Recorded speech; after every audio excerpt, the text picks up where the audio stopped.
Hello students, आप कैसे हैं। तो चलिए, आज तक अभी आयनिक इक्विलिब्रियम में मैं आप लोग को 3 लेक्चर बता चुका हूं। आज का चौथा लेक्चर है आयनिक इक्विलिब्रियम का, जिसमें हम लोग साल्ट और साल्ट टाइप्स ऑफ साल्ट और हाइड्रोलिसिस ऑफ साल्ट इतना टॉपिक्स कवर करना है।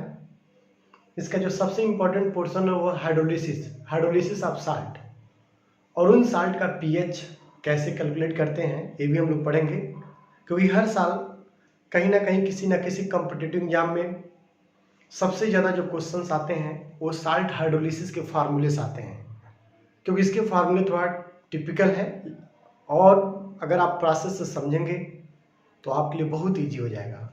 तो चलिए समझें पहले salt. What is the meaning of salt? Salt होता क्या है? तो क्लास 10th में आप लोग पढ़ेंगे salt is formed by the combination of acid and base. It means neutralisation reaction, उसी को साल्ट बोलते हैं। बट रियलिटी में साल्ट होता क्या है? तो salt is the compound, generally we can say salt is the compound of positive and negative ions, यानी पॉजिटिव भी होगा और क्या होगा, नेगेटिव आयंस होगा।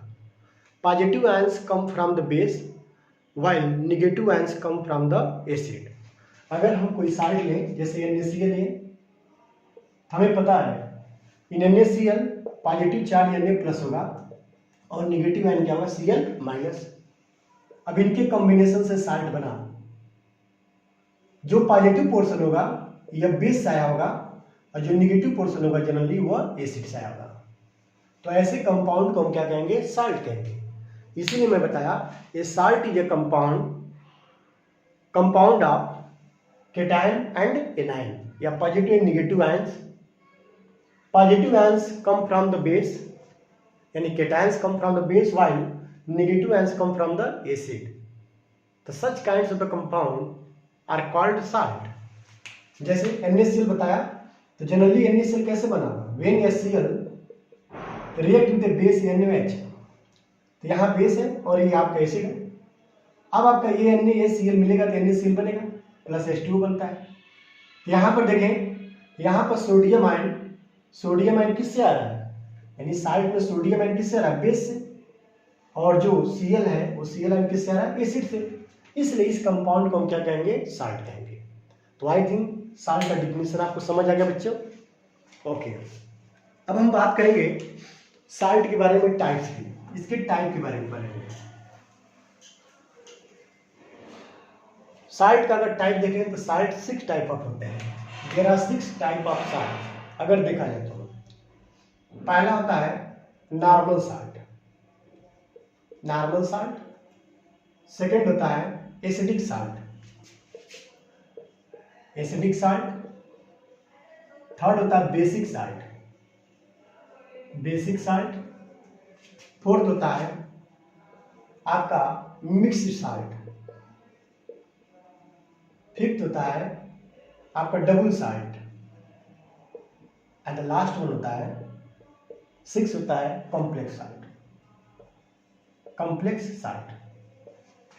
सो there are 6 kinds of the salt: normal, acidic, basic, mixed, double and complex salt. कैसे हम एक एक को डिफाइन करेंगे, तो पहले आप इसका टाइप्स लिख लें और एक एक करके समझे आप लोग। पहला नॉर्मल साल्ट।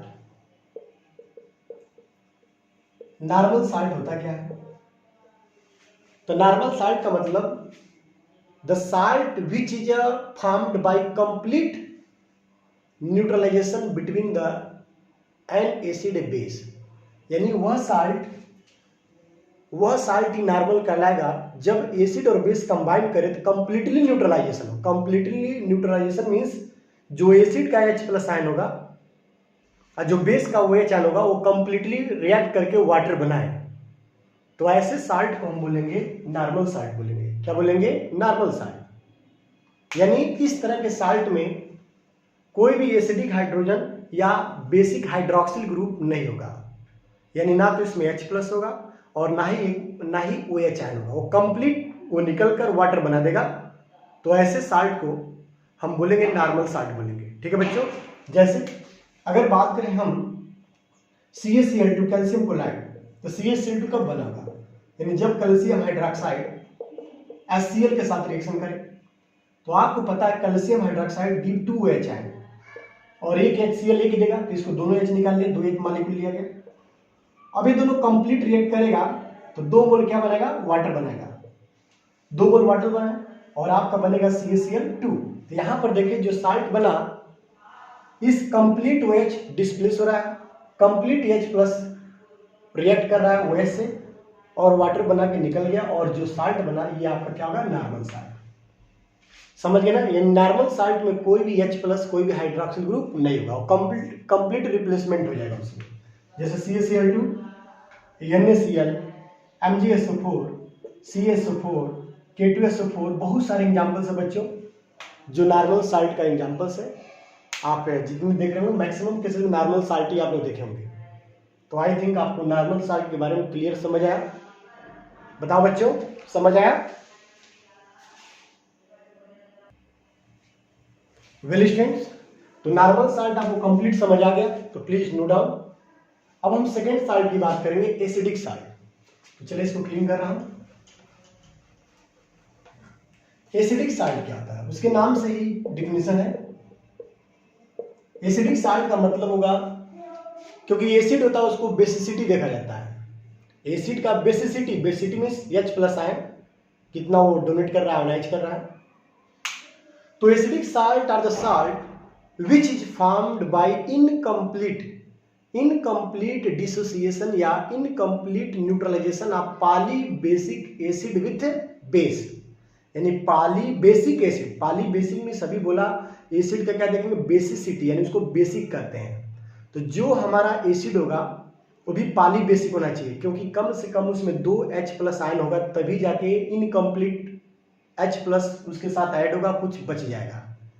तो ऐसा साल्ट जिसमें कम से कम एक एसिडिक हाइड्रोजन हो, तो एसिडिक हाइड्रोजन होने के लिए उसका जब न्यूट्रलाइजेशन रिएक्शन कराते हैं बेस के साथ, तो कंप्लीट H प्लस उसके OH के साथ रिएक्शन नहीं करता, कुछ H बच जाए। जब H बचेगा तो जो साल्ट फॉर्म्ड होगा उसके साथ एसिडिक हाइड्रोजन होगा। तो हम कह देंगे ऐसे साल्ट जिसके पास एसिडिक हाइड्रोजन हो। तो एसिडिक हाइड्रोजन कब होगा, जब पॉली बेसिक एसिड किसी बेस के साथ इनकम्प्लीट न्यूट्रलाइजेशन करे, लेकिन एसिड का ही इनकम्प्लीट न्यूट्रलाइजेशन होना चाहिए, बेस का नहीं। जैसे अगर हम बात करें NaOH प्लस H2SO4, अब यहां 1 मोल लिया गया, ये भी 1 मोल और 1 मोल लिया गया, दोनों का 1 मोल लिया गया। तो 1 मोल NaOH कितना OH आयन देगा, 1 ही मोल देगा, लेकिन 1 मोल H2SO4 कितना H प्लस देगा, 2 H प्लस आयन देगा। तो हमें पता है इस रिएक्शन को OH को न्यूट्रलाइज करने के लिए 1 ही H प्लस इसमें ऐड होगा। तो 1 H प्लस ऐड होगा तो H2O बनेगा, लेकिन फिर भी 1 H प्लस सॉल्यूशन में क्या होगा, बचा होगा। तो यहाँ पर जो न्यूट्रलाइजेशन हो रहा है कंप्लीट नहीं बल्कि इनकम्प्लीट हो रहा है। अब जो H प्लस बचेगा इस सल्फेट के साथ रहेगा और यह Na के साथ मिलकर बनाएगा NaHSO4, अब प्लस क्या बनेगा, H2। तो यहाँ पर देखिए सोडियम बाइसल्फेट इसका नाम है। इस कंपाउंड में देखो H है, ये क्या है, ये एसिडिक हाइड्रोजन है। और ये क्यों है, क्योंकि यहाँ पर एक्सेस अमाउंट में लिया गया सल्फ्यूरिक एसिड और यहाँ पर NaOH लिमिटिंग में है, इसीलिए H बच जाता है। समझ गए? तो यहाँ पर आपका इनकम्प्लीट न्यूट्रलाइजेशन हुआ, बट पॉली बेसिक एसिड का इनकम्प्लीट न्यूट्रलाइजेशन किसी बेस द्वारा हो रहा है।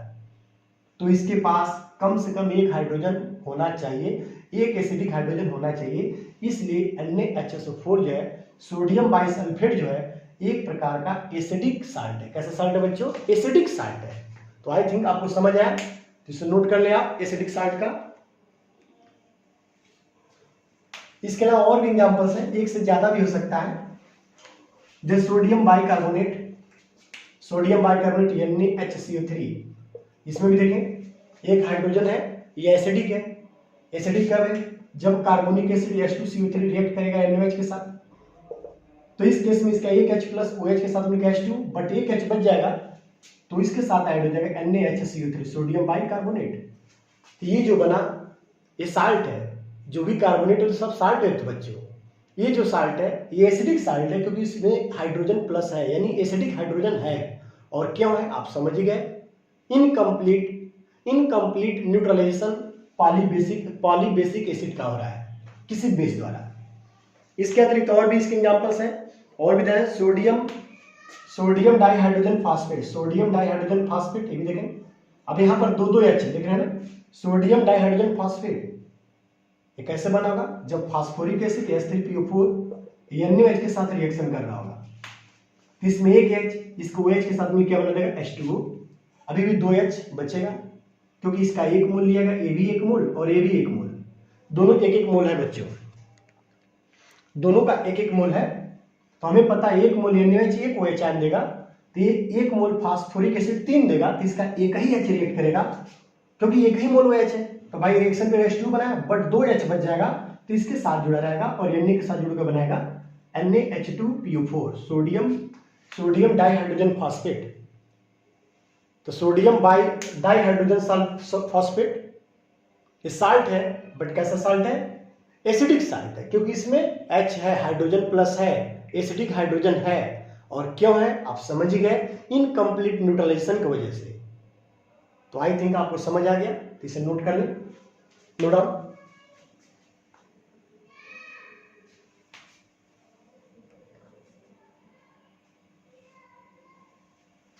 ओके, नाउ नेक्स्ट थर्ड आप देख जाए आपका बेसिक साल्ट। बेसिक साल्ट अब देखिए बच्चों, बेसिक साल्ट, बेसिक साल्ट का बात करें तो जैसे एसिडिक साल्ट में हाइड्रोजन प्लस था, तो बेसिक साल्ट में क्या होगा, हाइड्रोक्साइड आयन होगा, OH आयन होगा। अब ये OH आयन कैसे होगा, उसमें एसिडिक साल्ट में incomplete neutralisation of poly basic acid था, तो इसमें होगा incomplete neutralisation of poly acidic base, क्योंकि बेस का हम एसिडिटी देखते हैं और एसिड का क्या देखेंगे, बेसिसिटी।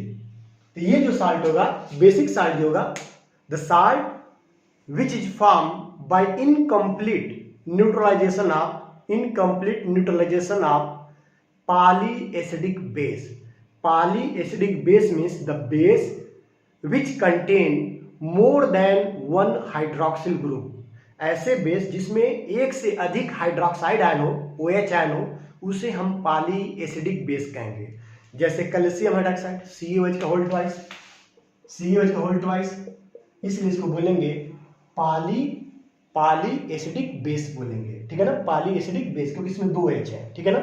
ऐसे मैग्नीशियम हाइड्रोक्साइड MgOH का ट्वाइस, ऐसे एल्यूमिनियम हाइड्रोक्साइड AlOH का थ्राइस, ये सब ये क्या है, पॉलीएसिडिक बेस है बच्चों, भूलेंगे नहीं, समझ गए ना। क्यों है, क्योंकि इसमें एक से अधिक OH आयन है, इसमें 2 है, इसमें 2 है, इसमें 3 है। अब इसका रिएक्शन हम मान लो एसिड के साथ करा लिया, HCl के साथ, तो इसमें जब रिएक्शन होगा तो इसका जो रिएक्शन होगा बताओ, एक मोल कितने OH आयन देगा, 2, और एक मोल HCl एक H+, एक मोल HCl एक ही मोल H+ देगा, इसका 2 मोल OH आयन है, तो ये लिमिटिंग हो गया, ये एक्सेस हो गया। तो इसका एक मोल H+, इसके एक OH आयन के साथ रिएक्शन करके वाटर बना लिया। अभी भी एक OH आयन बच गया इसके पास, क्योंकि एक्सेस है ना, तो बचेगा, तो आप ऐसे लिखेंगे CaOH और Cl। देखिए CaOH Cl, calcium hydroxide chloride, इसका नाम है कैल्शियम हाइड्रोक्साइड क्लोराइड। अब ये साल्ट है, लेकिन इस साल्ट में क्या है, एक बेसिक यानी हाइड्रोक्सिल ग्रुप है, तो वही साल्ट बेसिक साल्ट कहलाएगा, जिसमें एक एसिडिक यानी पॉली एसिडिक ग्रुप हो, यानी OH आयन हो, वही आपका बेसिक साल्ट कहलाएगा। कम से कम एक होना चाहिए, एक से ज्यादा भी हो सकता है, समझ रहे हैं आप लोग। जैसे AlOH ट्वाइस Br, देखो ये भी हो सकता है। एल्युमिनियम डाइहाइड्रोक्साइड ब्रोमाइड, आपका मैग्नीशियम हाइड्रोक्साइड ब्रोमाइड, देखिए मैग्नीशियम हाइड्रोक्साइड ब्रोमाइड, तो ये जो है ये आपके बेसिक साल्ट है। क्यों बेसिक साल्ट है, क्योंकि इसमें OH है, और ये कैसे बना, incomplete neutralisation of polyacidic base by an acid. समझ आया बच्चों, तो please note down examples.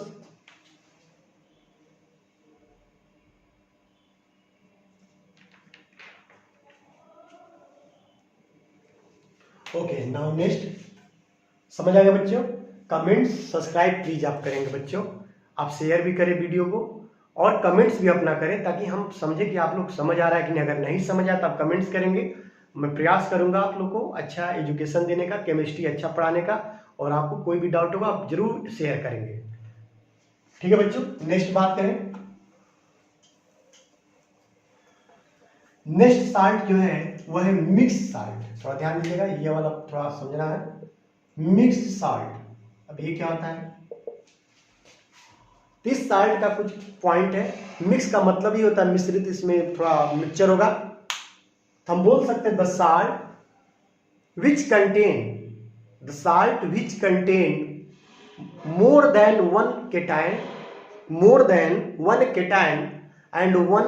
and an anion। थोड़ा ध्यान दीजिएगा, यानी ऐसे साल्ट जिसमें एक से अधिक केटायन हो और उसमें एक एनायन हो, या एक केटायन हो या एक से अधिक क्या हो, एनायन हो। उल्टा हो रहा है, जैसे यानी मोर देन वन केटायन और प्लस एक एनायन, एन एनायन होगा ऐसे साल्ट में, या more than one anion, an anion अब प्लस क्या होगा, एक केटायन होगा, एगो केटायन होगा। ये सिंपल समझेंगे, यानी ऐसा साल्ट जिसमें एक से अधिक केटायन हो और एनायन केवल एक ही होना चाहिए, या एक से अधिक एनायन हो तो केटायन क्या होना चाहिए, एक होना चाहिए।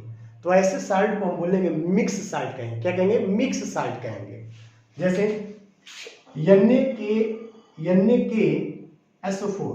अब ध्यान दें, सोडियम पोटेशियम सल्फेट इसका नाम, सोडियम पोटेशियम सल्फेट। अगर इसको एनालाइज करें तो सोडियम प्लस पोटेशियम प्लस और सल्फेट आए। क्योंकि हमें पता है जो पॉजिटिवली चार्ज होता है वो बेसिक रेडिकल होता है, इसको बेसिक रेडिकल के फॉर्म में बता सकते हैं, और जो निगेटिव पार्ट होता है एसिडिक रेडिकल होता है।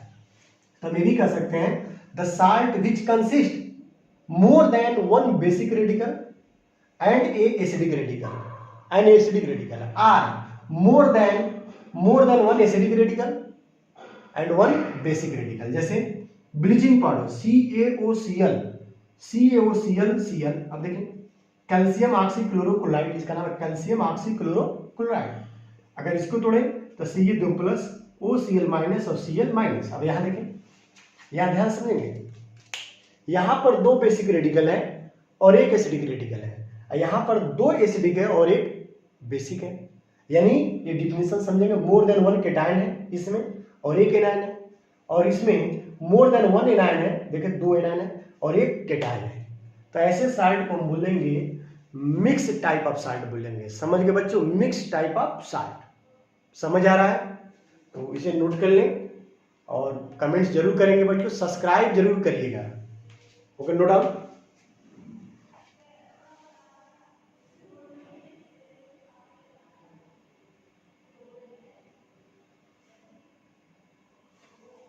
ओके, नाउ सेकेंड फिफ्थ वाला देखिए, डबल साल्ट। डबल साल्ट क्या है? देखो नाम से डिफरेंट, डबल मतलब दो बच्चों, दो से जो मिलकर बना हो, और क्या डबल साल्ट हम कह सकते हैं it is the compound which is made by the two normal salt with fix ratio and stable in solid form but unstable in aqueous form. यानी ऐसा साल्ट जो दो नॉर्मल साल्ट के कॉम्बिनेशन से बना हो एक निश्चित रेशियो में, एक फिक्स रेशियो में, और वह सॉलिड फॉर्म में स्टेबल होगा, अस्थाई होगा, बट एक्वस फॉर्म में अनस्टेबल होगा, अपने आइडेंटिटी को लॉस कर देगा। किसमें? एक्वस फॉर्म में। समझ गए मैं क्या बोला? यानी एक्वस फॉर्म में अपनी पहचान को खत्म कर देगा, लेकिन सॉलिड फॉर्म में स्टेबल होगा। तो ऐसे साल्ट को हम बोलेंगे डबल साल्ट। क्या बोला जाएगा बच्चों? Double salt. तो once again listen, double salt is the kinds of compound which is made by combination of two normal salt with fixed ratio and they are stable in the solid form but unstable in a aqueous form. It means they have to lose their identity in aqueous form. That kinds of salt या such kinds of salt are called double salt. ऐसे salt को हम बोलेंगे double salt. सबसे best example इसका है alum का। Alum बात क्या हो, ALUM। एलम का मतलब होता है फिटकरी। फिटकरी हम जो यूज करते हैं वो नहीं, फिटकरी उसको तो पोटास एलम बोलते हैं बच्चों। एलम का अगर बात करें, इसका सिंपल फार्मूला जो होता है M2SO4, यहाँ पर डैश है, सिंगल डैश डॉट M2SO4, फिर से यहाँ ट्रिपल डैश, यहाँ थ्राइस है, डॉट 24H2O। अब यम का मतलब क्या है, तो चले देखें। यम डैश का मतलब हो गया मोनोवैलेंट केटायन। मोनोवैलेंट केटायन का मतलब जिसपे केवल एक ही पॉजिटिव चार्ज हो, जैसे Li plus, Na plus, K plus, NH4 plus etcetera, monovalent cation होगा। और यम ट्रिपल डैश का बात करें, ये ट्राईवैलेंट, 3 बार है ट्राईवैलेंट केटायन होगा, यानी जिसपे 3 प्लस हो, जैसे Al3 प्लस, समझ रहे हैं ना, Fe3 plus, cobalt, chromium 3 plus etcetera, ये ट्राईवैलेंट केटायन है। अब इनमें से हम फार्मूले में रखेंगे, देखें अगर इस साल्ट को देखा जाए तो दो नॉर्मल साल्ट से मिलकर बना है, एक आपका M-H2SO4 और एक आपका M2SO4 का थ्राइस। ये दो साल्ट को कॉम्बिनेशन से क्रिस्टलाइजेशन द्वारा बनाया गया है। अगर ये सॉलिड फॉर्म में रहे तब तो ऐसे ही रहेगा, ठीक है, कोई दिक्कत नहीं, लेकिन जैसे ही इसको एक्वस फॉर्म में बना दें, यानी पानी में डिजॉल्व कर दें, तो ये आयनों अपने टूट जाएगा ना। जैसे अगर यही आपका एक्वस फॉर्म में हो तो क्यों अपने आइडेंटिटी को लॉस करता है, ये भी समझ लें। तो जैसे हम एक्वस फॉर्म में डालते हैं, एक्वस फॉर्म में, तो क्या करता, सब आयनों में टूट जाता बच्चों। M2 यानी प्लस है, इस पे एक प्लस होगा क्योंकि मोनोवैलेंट केटायन है, डैश पर एक ही प्लस होगा। और यहाँ पर M2 यानी तीन का मतलब 3 प्लस होगा, 3 का मतलब 3 प्लस होगा, चलिए 3 प्लस, और SO4 कितना, 3 और 1 4, यानी 4SO4 हो गया, तो -2 प्लस 24H2, तो ऐसे को ऐसे रहेगा। तो ये देखो, जैसे पानी में डिजॉल्व किया गया, एक्वस फॉर्म में रखा गया, तो ये अपने आयनों में डिसोसिएट हो गया, और जब डिसोसिएट हो जाएगा तो ये अपने आइडेंटिटी को क्या करेगा, लॉस कर देगा, आइडेंटिटी को खत्म कर देगा बच्चों। इसलिए ऐसे साल्ट को हम कहेंगे डबल साल्ट, क्योंकि ये सॉलिड फॉर्म में स्टेबल और एक्वस फॉर्म में अनस्टेबल, ये अपने आइडेंटिटी को लॉस कर देगा। और ये दो नॉर्मल साल्ट से मिलकर बना है कि M2-SO4 या। अब जो होता है, जो एलम होता है वो कई प्रकार के होते हैं। देखें इसमें अगर हम एक लिथियम रखें तो अलग फार्मूला बनेगा, सोडियम रखें तो अलग फार्मूला बनेगा, पोटेशियम अलग, SnH4 अलग, ऐसे सब रखेंगे तो अलग अलग सेपरेटली फार्मूले फॉर्म होंगे। जैसे जो हम लोग यूज करते हैं उसको बोलते हैं पोटास एलम बोलते हैं बच्चों। अब पोटास एलम का फार्मूला पोटेशियम यूज करेंगे, चलिए K2SO4 डॉट Al2SO4 का होल थ्राइस, Al2SO4 का होल डॉट 24H2। तो ये देखें, ये जो फार्मूले हैं इसको बोलते हैं पोटास एलम। और यही पोटास एलम जो फिटकरी है, इसी का यूज बार करते हैं, जो बार मतलब जो दाढ़ी बनाते समय यूज करते हैं। देखते हैं ब्लीडिंग होता है, तुरंत लगता है, तुरंत ब्लीडिंग बंद हो जाता है, कोगुलेशन हो जाता है, तो यही एग्जैक्ट फार्मूला है, इसको बोलेंगे पोटास एलम। अगर मैं सोडियम रखा तो उसको बोलेंगे सोडा एलम, सोडियम रख दें Na2SO4 डॉट Al2SO4 का whole thrice and dot 24H2, this is called soda alum. क्या बोलेंगे, soda alum. Okay, chrome alum, in place of aluminium we have to put in chromium, तो what we can say, that is a chrome alum. अगर हम aluminium की जगह chromium रखेंगे तो उसको बोलेंगे क्रोम एलम। क्या बोला जाएगा बच्चों, क्रोम एलम। इस तरह फिटकरी कई तरह हो गया बच्चों, लेकिन सभी फिटकरी, ऑल काइंड्स ऑफ द फिटकरी alums are called double salt. ये इंपॉर्टेंट पॉइंट है, सभी तरह का फिटकरी कैसा है, डबल साल्ट बच्चों। क्यों, क्योंकि दो नॉर्मल साल्ट के कॉम्बिनेशन से बना है फिक्स रेशियो में, और एक्वस फॉर्म में अनस्टेबल, आइडेंटिटी को लॉस कर रहा है, लेकिन सॉलिड फॉर्म में स्टेबल है, इसलिए डबल साल्ट है। क्लियर, तो आई थिंक आपको समझ आया। Okay, please note down the formula, screenshot ले ले बच्चों, और सब्सक्राइब जरूर करेंगे बच्चों। Please subscribe my video and share and like, comments, like भी करेंगे, कमेंट्स भी करेंगे। Okay, second example double salt का, जो बहुत इंपॉर्टेंट इंटरमीडिएट में है, आप लोग सुने होंगे, मोहर साल्ट। सेकंड एग्जांपल है मोहर साल्ट कहते हैं। इसका केमिकल नाम है ferrous ammonium sulphate, ferrous ammonium sulphate. इसको हम सिंपली मोहर साल्ट कहते हैं, जिसका यूज जो है क्लास 12th में या 11th में टाइट्रेशन में किया जाता है। टाइट्रेशन में आप आगे सीखेंगे। तो चलिए इसका फॉर्मूला देखें, NH4 FeSO4 डॉट NH4 का ट्वाइस SO4 डॉट 6H2O। ये 6H2O का मतलब एक क्रिस्टल फॉर्म में होता है बच्चों, एक क्रिस्टलाइन फॉर्म में होता है। यहाँ देखें FeSO4 एक साल्ट हो गया, normal salt, NH4 twice SO4 एक नॉर्मल साल्ट हो गया। दोनों को कंबाइन करके एक निश्चित रेशियो में मिलाया गया तो हमारा ये डबल साल्ट बना, जिसे हम मोहर साल्ट कहते हैं। तो ये भी it is also better example of the double salt. ये भी डबल साल्ट का ही एक बहुत ही अच्छा एग्जांपल्स है। Clear students? तो नोट डाउन, इसे नोट कर लें, स्क्रीनशॉट ले लें, याद कर लें, बहुत इंपॉर्टेंट चीज आप लोग समझ लें।